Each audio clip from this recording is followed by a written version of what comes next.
universidades federais vêm se tornando células de ideologias de esquerda e até delírios socialistas, com casos recentes absurdos de até mesmo combater o agronegócio. Veja se pode uma coisa dessas. Hoje vamos ter uma conversa aqui muito especial com o deputado Biratã Sanderson, que traz uma proposta importante para barrar esses absurdos nas universidades. Assista agora a Força do Agro com Joyce Maffezoni. O Biratã Sanderson, o deputado federal do PF Rio Grande do Sul e também vice-líder da oposição na Câmara dos Deputados. É um prazer recebê-lo, deputado. Prazer é meu, Joyce. Sempre uma satisfação falar com vocês. E cumprimentos ao Elisiário, a todos os assistentes e ouvintes desse programa que hoje já tem uma grande audiência em todo o Brasil, mas saindo dos limites também do setor primário. Eu sei que a audiência de vocês cresce a cada dia e, por isso, uma grande satisfação para mim conversar com vocês hoje. Que bom, e é sempre bem-vindo. Elisiário, né? Goulart Rocha, como já adiantou o deputado aqui, é editor executivo de Oeste. Prazer dividir aqui essa conversa com você. É um prazer estar aqui com vocês. Obrigado pelo convite. Depois da polêmica da Universidade Federal de Pelotas em defender o combate ao agro, o deputado Sanderson propõe um projeto aí que pretende punir reitores que permitem, né, a realização de eventos político-partidários ou ideológicos dentro do campus. E mais, produtores gaúchos ainda lutam para se reerguer após as enchentes de 2024 e suicídios no campo aumentam e o setor cobra apoio do Estado. Deputado, quais as punições previstas aí no seu projeto? Pois é, nós vimos, infelizmente, estamos acompanhando as universidades públicas, em especial, serem sequestradas por pautas ideológicas, pautas político-partidárias, professores que não se dão respeito, né, e não se preocupam em levar aquele juramento que fazem quando ingressam nesta profissão tão importante que é a do magistério, e vestem essa carapuça, essa vestimenta de militantes esquerdistas irresponsáveis. Isso é praticamente geral no Brasil. Mas agora, a Universidade Federal de Pelotas, acho que ultrapassou todos os limites, porque usando a máquina pública federal, porque as universidades são entes públicos federais, com dinheiro público, inclusive, fez um ato público oficial, aula inaugural da turma de veterinária, cujo tema principal era: precisamos destruir o agronegócio brasileiro. Imaginem, isso até parece uma piada, mas não é. Eu fui verificar, tenho até os vídeos e encaminhei uma representação ao Procurador-Geral da República, com o vídeo, inclusive, pedindo a imediata abertura de um inquérito policial para apurar crimes de incitação à violência, de apologia ao crime. E no aspecto civil, apresentei um projeto de lei mudando a lei de improbidade administrativa, que é uma lei de 92, para incluir um artigo dispondo que reitores, vice-reitores ou diretores de universidades que permitam, que autorizem ou que promovam quaisquer atos de política partidária ou que promovam ideologias, sejam elas quais forem, responderão por improbidade administrativa, com a pena de perda do cargo e impossibilidade de ocupar um novo cargo, seja eleitoral, seja cargo eleito ou cargo por concurso público, por 8 anos. E já apresentando o projeto aqui, conversei já com líderes de 4 grandes partidos. Claro, não vou perder meu tempo conversar com liderança de partido de esquerda, mas conversei com líderes de partidos do centro e da direita, e todos já impuseram apoio ao projeto, já que é fato notório a esculhambação que virou as universidades públicas do Brasil. E nós, parlamentares, precisamos agir. Não vou esperar que o Palácio do Planalto faça alguma coisa, porque o Lula, sendo ele também um irresponsável no aspecto de gestão, não vai fazer nada, né? O STF, a Suprema Corte Brasileira, que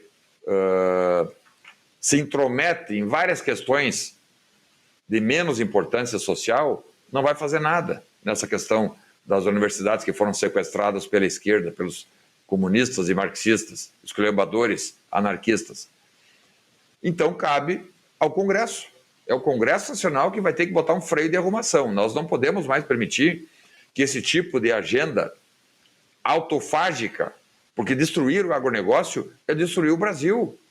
A base da economia brasileira, a base da nossa economia está lastreada em cima da produção primária. Se nós vamos acabar com a produção primária, com os produtores de grãos, de proteína animal, isso significa dizer que o Brasil vai sucumbir. Então, na representação que fiz, pedindo ações criminais, eu quero que se investigue a responsabilidade criminal do reitor, do vice-reitor, dos professores. Na imagem tem um professor concursado federal, ou seja, um servidor público federal, fazendo um discurso de ódio, e ele, inclusive, dizendo que o agro é fascista e que temos que acabar com o agro, enfim, né? Então, é uma medida que precisa ser levada adiante. Talvez já passou do momento, porque nós ficamos aí esperando por talvez os últimos 15 anos que algo caísse do céu para salvar as universidades. Não caiu do céu. É nós aqui no Congresso que vamos ter que fazer. Porque, a depender da comunidade acadêmica, muitos professores que são contra isso, mas se omitem, porque são esmagados dentro de um grupo de professores, que hoje é majoritário, dentro dessas universidades, que são solistas, que são comunistas, são marxistas, são anarquistas. Mais do que isso, são anarquistas. São pessoas que querem a destruição do estamento público e destruir o agronegócio, destruir o setor primário. Talvez hoje seja a principal pauta desta gente deletéria que não está preocupada com o Brasil, mas, ao contrário, querem o caos para, no caos, talvez se manterem no poder. Deputado, as universidades há muito tempo se tornaram um cenário de militância ideológica. Uma coisa é fazer um projeto para tentar punir, coibir as ações de quem deveria impedir isso e, ao contrário, acaba estimulando, né?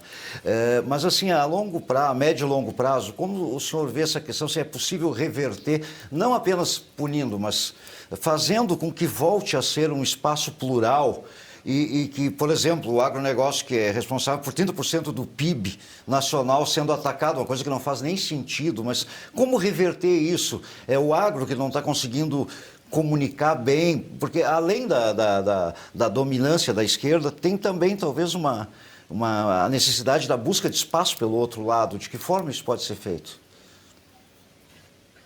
São posturas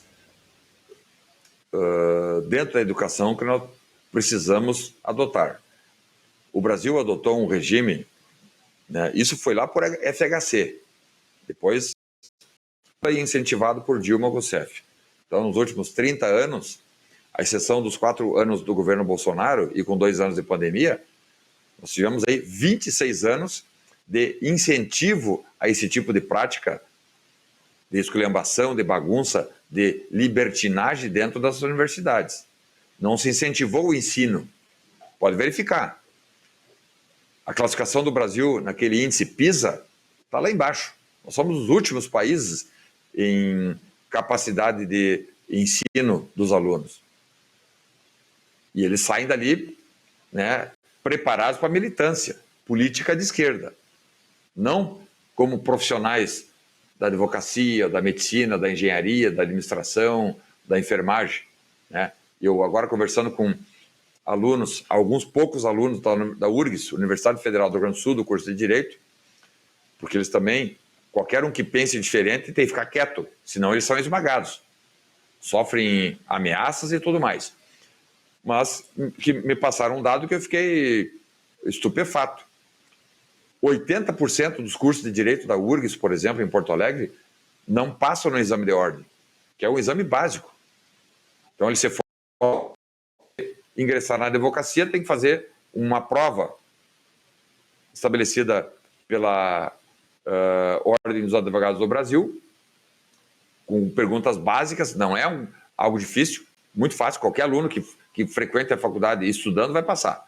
80% não passam na prova do exame de ordem, ou seja, eles estão sendo preparados para serem dementes com lavagem cerebral para saírem das universidades apenas para cometerem esse tipo de sandice. Para reverter isso aí, claro, não vai ser colocando no Código Penal um tipo dizendo que os reitores serão penalizados, ou colocando lá na lei de improbidade que o reitor vai ser penalizado. Claro que não, mas isso adianta também, porque hoje não tem nada. Hoje o reitor pode fazer o que bem entende, os professores fazem o que bem entende e nada acontece contra eles sob o escudo acadêmica. Só que a autonomia acadêmica não tem nada a ver com militância. A academia acadêmica é para ensino. E se nós temos os índices dos nossos recém-formados, os piores do mundo, só existe esse exame de ordem, no caso, dos alunos do direito. Se botar esse exame para medicina, vai ser pior ainda, não vai ser 80%, vai ser 90% não passam. Se botar um exame de proficiência na administração, na contabilidade, na engenharia, provavelmente os índices vão ser maiores. Só tem o exame de ordem hoje que avalia. Então, essa bagunça precisa ser corrigida. Teríamos que ter aí um governo sério, com continuidade, para ir mudando paulatinamente essas posturas, né? Fazer uma modificação na lei que trata da autonomia, que é a lei orgânica da educação, né?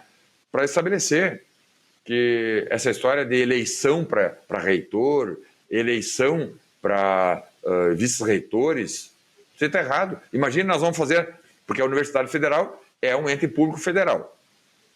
Vamos fazer agora, então, comparando aí, vamos pegar um outro órgão, Receita Federal. Então, agora nós vamos botar o diretor da Receita Federal será eleito pelos funcionários da Receita Federal, né? Ou mesma coisa para a Polícia Federal. Vamos agora, entre os pares, eleger. Não é o presidente da República que indica, conforme a sua pauta apresentada lá durante a campanha.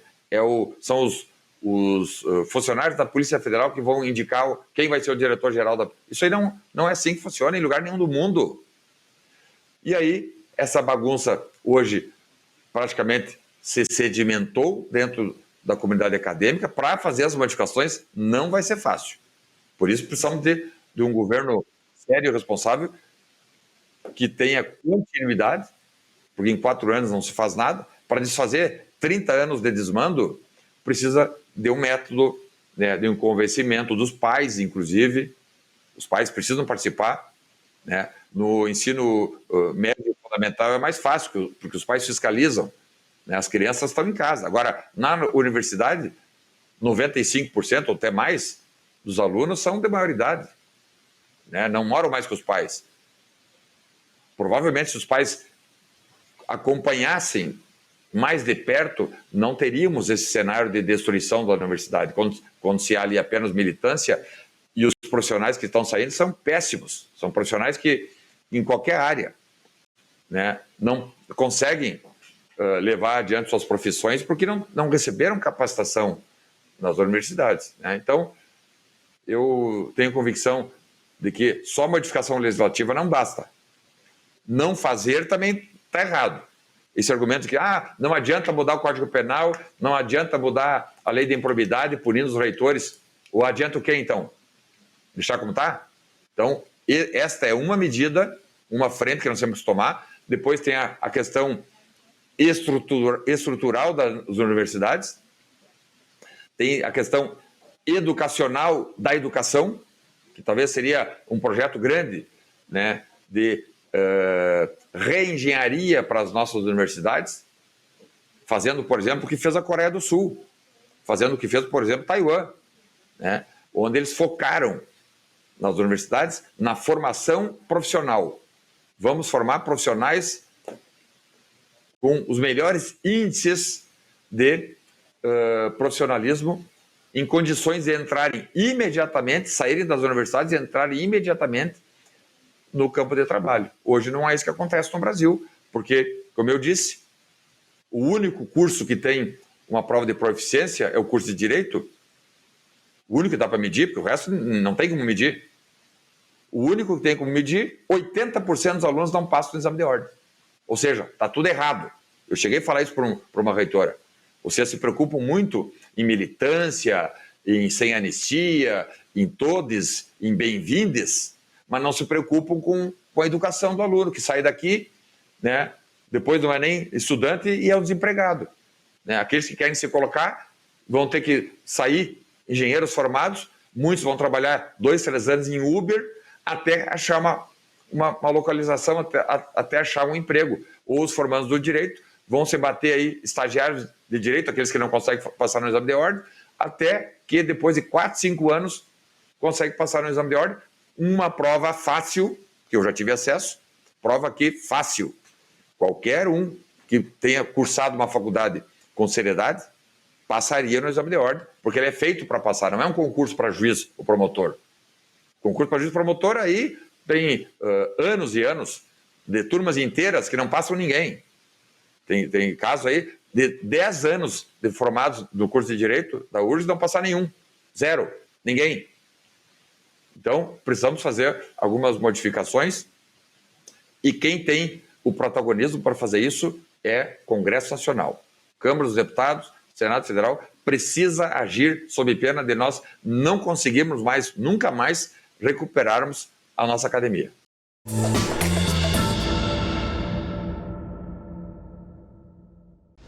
Por que decidimos liberar o plano de R$10?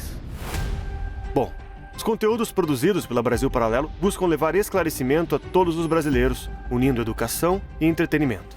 Queremos que o maior número de brasileiros tenha acesso ao que produzimos. Atuamos de forma independente e cada produção tem um grande custo para nós. Tudo o que fazemos é financiado pelos nossos membros assinantes. E contamos com mais membros para seguir produzindo mais conteúdos que transformam a cultura do Brasil.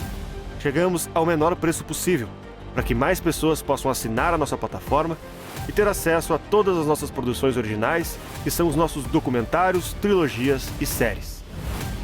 Nos últimos 8 anos, produzimos centenas de conteúdos originais, e com apenas R$10 por mês, você pode ter acesso a todos eles em nosso plano anual. Toque em Saiba Mais e seja um membro assinante hoje mesmo. Muito obrigado e até breve. Nem todo mundo tem familiaridade com o digital, mas todo brasileiro tem direito de saber o que está acontecendo de verdade. Vem aí a Oeste TV. Assine a Oeste. Faça parte dessa história. Para apoiar mais este projeto da Oeste, faça sua assinatura com até 20% de desconto, com pagamento em até 8 vezes sem juros. Você pode assinar pelo site revistaoeste.com/assine ou pelo 0800 580 2020. Assine agora, nossa equipe está de prontidão aguardando você. Assine já!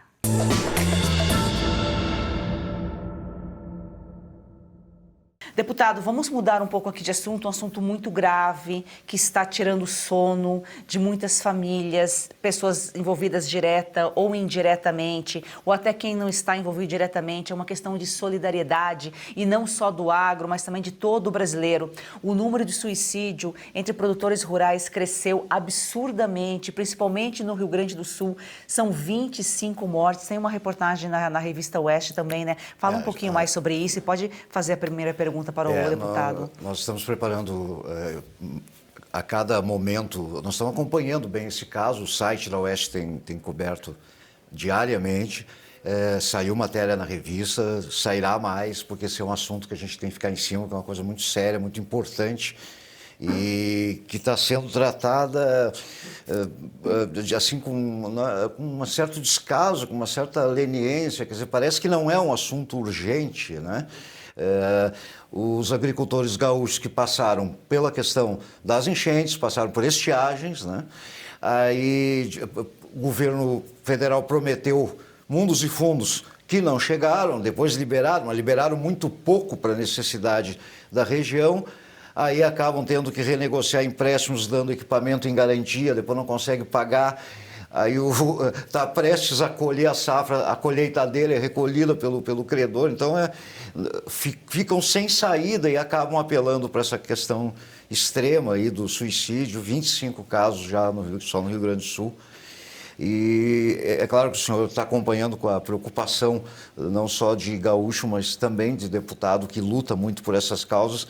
O que dá para fazer nesse momento, assim, emergencialmente? Porque tem muita coisa que não foi feita, questões estruturais, questões de financiamento, questão de ajuda mesmo, de atenção dos órgãos públicos que não foi feito. Agora, nesse momento, o que dá para fazer para estancar um pouco esse drama, amenizar um pouco esse drama, deputado? É um drama, tu colocou muito bem, Elisário.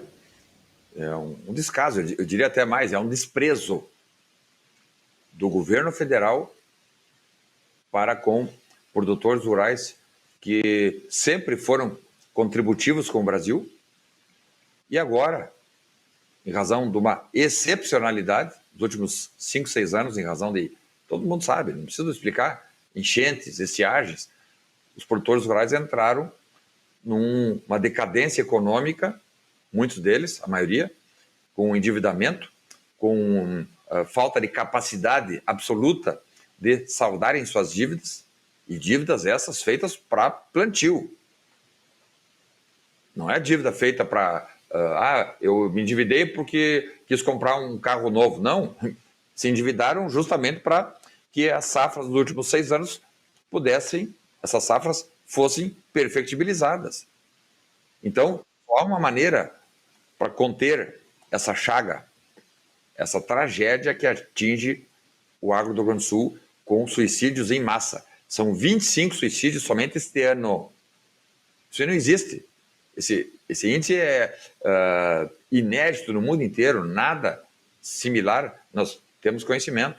E para brecar isso, já que é uma doença, precisamos do remédio. A panaceia para isso chama-se, se eu falei desatenção, desprezo, descaso, a panaceia, o remédio, o que é? Dar atenção. Abrindo créditos para que esses produtores que não tendo saída, constrangidos, que estão com uma situação que nunca passaram, o governo federal tem que estender a mão abrindo linhas de crédito, linhas de financiamento, não é nem a título perdido. Se o governo federal, que tem um orçamento de 8 trilhões de reais, para Bolsa Família, 180 bi, pé de meia, 16 bi, tudo por ano. Aí mais Vale Gás e Gás do Povo e energia de graça e tal. Não pode despender 35 bilhões, foi o que nós aprovamos aqui na Câmara, 35 bilhões a título de linhas de crédito. Repito, isso não é dinheiro a fundo perdido.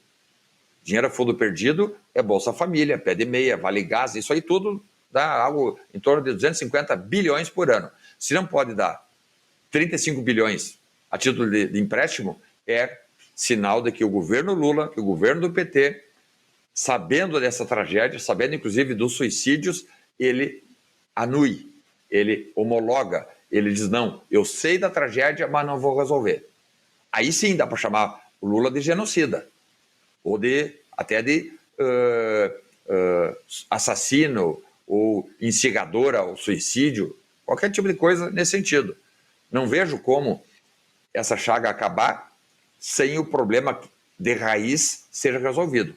O endividamento, que não foi produzido por contribuição dos produtores.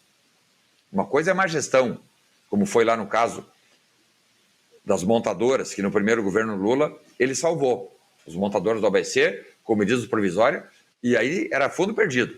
Bilhões e bilhões de reais foram destinados para montadoras, sob a alegação de que se o governo não ajudasse, as montadoras fechariam e perderia-se milhares de empregos. Ok. Por que não tem mesmo à disposição agora para ajudar os produtores rurais? Precisam, necessitam, se não tiverem essa ajuda, o caos e a tragédia vai ser algo irreparável. Não conseguimos nem, vamos dizer assim, dimensionar o que teremos em 2026, já que em 2025 estamos fechando.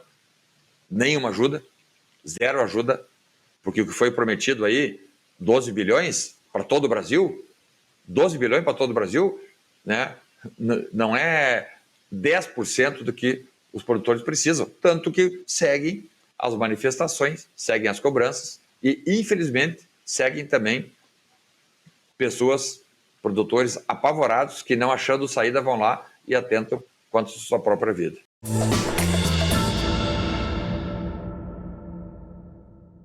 Você já perdeu as contas de quantos comprimidos toma por dia para tentar aliviar suas dores? Cansado dos efeitos colaterais que isso causa no seu corpo? Como dor nas juntas, nas costas, nas pernas, dor para levantar, até para dormir. A verdade é uma só: você merece se sentir bem de novo e isso é possível. Com certeza, é isso mesmo. A Vitae Gold traz para você um produto completo de verdade. O Vitae 7 em 1 é uma fórmula com 7 ativos mais indicados por especialistas, agora em apenas 2 cápsulas por dia. Chega de tantos remédios, mais praticidade, mais saúde e menos dor. É isso aí, imagina só: fortalecer os seus ossos, reduzir as inflamações, proteger os seus músculos e cartilagens, recuperar a disposição e ainda reforçar a sua imunidade. Tudo isso com uma fórmula natural, com comprovação científica, que age de verdade onde a dor começa. E a nossa querida Lucinha Lins já incluiu o Vitae 7 em 1 na rotina. Vamos ver o que ela conta pra gente.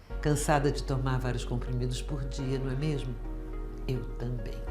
Por isso a Vitae Gold tem agora o Vitae 7.1. São os 7 principais ativos para cuidar da sua saúde e ajudar você que sofre com dores nas articulações, artrite, artrose, reumatismo, fibromialgia. A Vitae Gold desenvolveu um creme de massagem e vai mandar aí para você de presente. Ligue 0800 291 2200. É isso mesmo, o Vitae 7 em 1 mudou a rotina da Lucinha e pode transformar a sua também. Ligue agora para 0800 291 2200 e aproveite a oferta exclusiva. 70% de desconto para os 100 primeiros que ligarem e o relógio inteligente, vai de presente. É isso aí, então chega de remédio para tudo e solução para nada. Vitae 7.1 é natural, eficaz e foi feito para você viver sem dor.